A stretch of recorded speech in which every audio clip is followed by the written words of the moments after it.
后来乡亲啊，继续要来讲这个盐水讲起大价。全台湾批发市场的平均价，每公斤已经飙破到1000块了。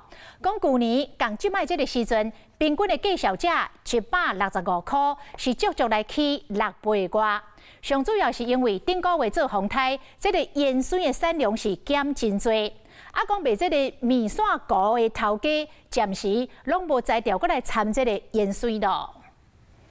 中华知名点心面线糊、香港过面线，市场盐水爱散一撮啦，滋味才会赞。不过头家娘一碗较过一碗，哪会拢无盐水咧？买回来吼，拢洗好，免一点钟就烂挂挂，所以就无迄需要。过一间肉圆店，肉圆真好，加甜甜的酒汁，料尾放一大撮盐水，就是这一味，互人客拢食甲心火开。不过过去这一大盆的盐水，拢是放伫咧店内每一块桌顶，水在人客甲经验，即马所费，敢若放伫咧柜台。现在香菜比较少哦，所以我们会放在前面在点餐这边给客人自己加。盐水变偌贵，农粮署统计，全台湾盐水批发的价销，伫咧昨将准每公斤平均1030块半的价销，含去年同期的每公斤165块钱的价销，加要6倍块。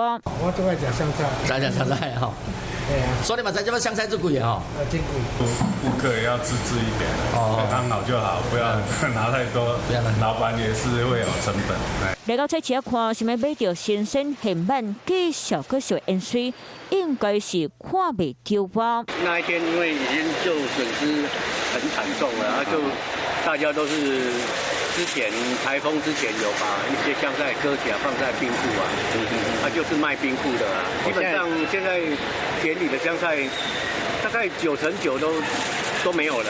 通常讲，就是因为顶个月风台和盐水浸甲贵个烂起，农损失真严重，量少价小个标悬，爱食盐水的人客，想要食到较少盐水，都要耐心等咯。